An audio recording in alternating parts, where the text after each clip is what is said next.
రంగారెడ్డి జిల్లా భడంగ్పేట్ municipal corporation గుర్రంగూడలోని పలు కాలనీలతో పాటు గుర్రంగూడ నుండి ఆల్మాస్గూడ వరకు రోడ్ల పరిస్థితులపై అధికారులతో కలిసి ఎమ్మెల్యే సబితా ఇంద్రారెడ్డి పరిశీలించారు. అధ్వాన స్థితిలో ఉన్న రోడ్లను చూసి అధికారులపై ఆగ్రహం వ్యక్తం చేశారు. గత ప్రభుత్వ హయాంలో ఇంటర్నల్ రోడ్స్, మెయిన్ రోడ్ల డ్రైనేజీ సంబంధించి ప్రభుత్వం విడుదల చేసిన 250 కోట్ల నిధులను ఈ ప్రభుత్వం నిలిపివేసిందని సబితా ఇంద్రారెడ్డి తెలిపారు. ప్రజల అవసరాల కోసం ప్రారంభించిన పనులు పూర్తి చేయకుండా కక్ష సాధింపు చర్యలకు దిగకుండా వెంటనే నిధులు మంజూరు చేయాలని రాష్ట్ర ప్రభుత్వాన్ని కోరారు. కుల సంఘాలకు కేటాయించిన భూముల సమస్యను త్వరలోనే పరిష్కారం లభిస్తుందని అన్నారు. బడంగ్పేట ప్రధాన రోడ్లపై ఏర్పడిన గుంతలను పూడ్చాలని మున్సిపల్ కమిషనర్ కు ఎమ్మెల్యే సబితా ఇంద్రారెడ్డి ఆదేశాలు జారీ చేశారు. గడ్డం ఎంక్లేవ్ ఫేజ్ 3లో నిర్మిస్తున్న వాటర్ ట్యాంక్ పనులను పరిశీలించారు. త్వరితగతిన పనులను పూర్తి చేసి కాలనీ వాసులకు అందుబాటులోకి తేవాలని సూచించారు. ఈ కార్యక్రమంలో బడంగ్పేట్ బీఆర్ఎస్ పార్టీ అధ్యక్షుడు రామిరెడ్డి, కార్పొరేటర్లు Enugu Ramareddy, Muthyala Krishna, Samreddy Venkatareddy, Boyapalli Shekar Reddy, Badangpet commissioner Raghu, colony association సభ్యులు పెద్ద ఎత్తున పాల్గొన్నారు.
ఎన్నికలు అయిపోయినాయి, 2 ఎన్నికలు కోడ్ అయిపోయింది. ఇంకా పని మొదలు పెట్టాలనే ఉద్దేశంతో ఈరోజు బడంగ్పేట్ మున్సిపల్ కార్పొరేషన్లో గుర్రంగూడకు సంబంధించి గడ్డం ఎన్క్లేవ్ కానీ, అరవింద్ నగర్ కానీ, శ్రీకృష్ణ నగర్ కానీ, మారుతి నగర్ కానీ, అట్లాగే ఆదిత్య నగర్ కూడా విజిట్ చేయాలని ఇక్కడికి రావడం జరిగింది. వచ్చిన ప్రజాప్రతినిధులందరికీ, కాలనీ అసోసియేషన్ సంబంధించిన వాళ్ళందరికీ నమస్కారాలు. మా పత్రికా మీడియా సోదరులు కూడా నమస్కారాలు. నాతో పాటు అధికారులందరూ కూడా వచ్చున్నారు. చాలా రోజుల నుండి గతంలో 1 సంవత్సరం కింద మొదలుపెట్టిన రోడ్లన్నీ కూడా సగం చేసి పెండింగ్ ఎక్కడైతే ఉన్నాయో వాటన్నిటిని పూర్తి చేయాలనే సంకల్పంతో రావడం జరిగింది. ప్రధానంగా శ్రీనివాసపురంకి వెళ్ళి వచ్చిన రోడ్ ఏదైతే గుర్రంగూడ టు అల్మాస్గూడ ఏదైతే రోడ్ వైండింగ్ చేయాలనుకున్నామో, ఎందుకంటే బాగా కాలనీలు పెరిగి ఉన్నాయి, మున్సిపల్ ఆఫీస్కి రావాలన్న యాక్సెస్ ఇదే ఉంటుంది, మెయిన్ రోడ్ కాబట్టి వైండింగ్ చేస్తే బాగుంటుందని మంచి ఉద్దేశంతో మొదలు పెట్టడం జరిగింది. నాదర్గూల్ రోడ్ కానీ ఇది కానీ, దీంట్లో నాదర్గూల్ రోడ్ ఒక లేయర్ తో కంప్లీట్ అయిపోయిన సందర్భంలో ఇక మిగిలిన అల్మాస్గూడ టు గుర్రంగూడకు సంబంధించిన వయా శ్రీనివాసపురం సంబంధించిన రోడ్డు ఇమీడియట్ గా స్టార్ట్ చేయాలని అధికారులను ఆదేశించడం జరిగింది. దానికి సంబంధించిన పేమెంట్ గురించి ఇప్పటి వరకు కాంట్రాక్టర్ ఇబ్బంది పడుతున్న సందర్భంలో పైన కలెక్టర్ గారితో కూడా మాట్లాడడం జరిగింది. ఇమీడియట్ గా దీన్ని స్టార్ట్ చేయడానికి మేబీ మండే ట్యూస్డే నుండి స్టార్ట్ చేస్తానని చెప్పినారు. కాలనీ వాసులకు ఇన్ని రోజులు ఇబ్బంది అయినందుకు దయచేసి క్షమించండి. ఎందుకంటే చాలా ఇబ్బంది పడ్డారు, మేము కూడా చూస్తా ఉన్నాం. ఇప్పుడు వస్తూ ఉంటే రోడ్డు చాలా ఇబ్బందులు పడ్డారు. ఇమీడియట్ గా రెస్టోర్ చేసే ఆ సమస్యను తీర్చే ప్రయత్నం తప్పకుండా చేస్తాం. మొన్నటి వరకు కోడ్ ఉంది కాబట్టి చేయలేకపోయినాం. ఈ సందర్భంగా ముఖ్యమంత్రి గారికి ఒకటే విజ్ఞప్తి చేస్తా ఉన్నాను. ఎందుకంటే సిటీ సరౌండింగ్ లో ఏవైతే మున్సిపల్ కార్పొరేషన్స్, మున్సిపాలిటీస్ ఉన్నాయో జనాభా బాగా పెరుగుతా ఉంది, కాలనీస్ బాగా పెరుగుతున్నాయనే ఉద్దేశంతోనే గతంలో కేసీఆర్ గారు అడిగినన్ని ఫండ్స్ ఇచ్చారు. ఆ ఫండ్స్ అన్ని కూడా తీసుకొచ్చి కాలనీలలో ఇంటర్నల్ రోడ్స్ కానీ, మెయిన్ రోడ్స్ కానీ, డ్రైనేజ్ సిస్టమ్ కానీ చేయాలన్న ఉద్దేశంతోనే ఈ వర్కులన్నీ కూడా పెట్టడం జరిగింది, శాంక్షన్ తీసుకోవడం జరిగింది. ఈ రోజు రాజకీయ నేపథ్యంలో దయచేసి వీటిని క్యాన్సిల్ చేయొద్దని గౌరవ ముఖ్యమంత్రి గారిని కోరుతా ఉన్నాను. ఎందుకంటే ప్రజల కోసమే పనిచేస్తూ ఉంటాం, మీరు కానీ మేము కానీ ప్రజల కోసమే పనిచేస్తూ ఉంటాం.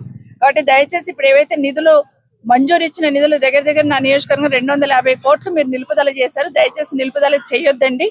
ఇక్కడ ఎన్నో కాలనీలకు సంబంధించిన ఇన్ఫ్రాస్ట్రక్చర్ ప్రాబ్లం ఉంది. ఏవైతే శాంక్షన్ ఇచ్చున్నారో గత ప్రభుత్వ హయాంలో ఏదైతే కేసీఆర్ గారు శాంక్షన్ ఇచ్చున్నారో ఈ ప్రభుత్వంలో రేవంత్ రెడ్డి గారికి వారికి కూడా విజ్ఞప్తి చేస్తా ఉన్నాను. ఇక్కడ ఉన్న కాలనీ వాళ్ళందరికీ కూడా చాలా అవసరం ఉన్న రోడ్లని పెట్టుకున్నాం మేము. దయచేసి నిధులు మంజూరు చేయండి, కక్ష సాధింపు చేయొద్దని గౌరవ ముఖ్యమంత్రి గారిని విజ్ఞప్తి చేస్తూ కాలనీ వాసులకు కూడా తప్పకుండా వీటన్నిటి కూడా ఫాలోఅప్ చేసి పూర్తి చేసే బాధ్యత మీ శాసనసభ్యురాలుగా నన్ను గెలిపించారు, తప్పకుండా తీసుకుంటాను.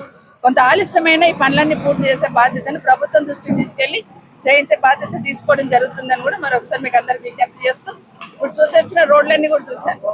వాటితో పాటు గతంలో ఇక్కడ కొంతమంది కుల సంఘాలకు సంబంధించి ల్యాండ్ అలాట్మెంట్ ఏదైతే కొంచెం డిస్ప్యూట్ వచ్చిన్నదో దాన్ని కూడా మాట్లాడడం జరిగింది. వీళ్ళని తొందరలో అది కూడా క్లియర్ చేస్తానని మా సోదరులకు అందరూ కూడా విజ్ఞప్తి చేస్తూ మా కమిషనర్ గారు అధికారులందరూ నాతో ఉన్నారు. మెయిన్ గవర్నమెంట్కి వెళ్ళి వచ్చే డబ్బులతో చేసేది అయితే కొంత డిలే అవుతుంది, కానీ చిన్న ట్రాన్స్ఫార్మర్ షిఫ్టింగో లేకపోతే ట్రాన్స్ఫార్మర్ అప్గ్రేడ్ చేయడం అనేది, అదే కాకుండా అక్కడక్కడ పిట్స్ మెయిన్ రోడ్స్ మీద అన్ని గుంతలు పడ్డాయి రోడ్లు. మున్సిపల్ కమిషనర్ గారు వాళ్ళ మున్సిపాలిటీ తరఫున వాళ్ళ కమిషనర్ గారు ఆ పిట్స్ అన్ని కూడా నింపాలని కోరుతున్నాయి. ఎందుకంటే ఎక్కడ పోతే అక్కడ మెయిన్ రోడ్ల మీద చిన్న పిట్ ఉన్నా కూడా 2 వీలర్ ఉంటే పడిపోతుంది. కాబట్టి దయచేసి మెయింటెనెన్స్ చేయాలి. మొత్తం ఇప్పుడు నిన్న బడంపేట మున్సిపల్ కార్పొరేషన్ వరకు మీర్పేటకి వెళ్ళి బడంపేట మున్సిపల్ కార్పొరేషన్ వరకు పోతున్న రోడ్ పైన కూడా పెద్ద పిట్స్ కనిపించినాయి. బిజీ ఉన్న రోడ్లలో కూడా అంత పెద్ద పిట్స్ ఉంటే, అంత పెద్ద గుంతలు ఉంటే యాక్సిడెంట్ అయ్యి ప్రాణాల ప్రమాదం వచ్చే అవకాశం ఉంది. కాబట్టి కమిషనర్ గారు వాళ్ళ టీం అందరు కూడా దయచేసి రోడ్ల మీద అందరూ తిరగండి. ఎక్కడైతే ఇట్లా గుంతలు ఉన్నాయో గుంతలను పూడ్చే ప్రయత్నం ఇమీడియట్ గా చేయమని మున్సిపల్ కమిషనర్ కూడా ఆదేశించడం జరిగింది. ఈ వీడియో మీకు నచ్చితే లైక్ చేయండి, షేర్ చేయండి, మా ఛానల్ ని సబ్స్క్రైబ్ చేయండి.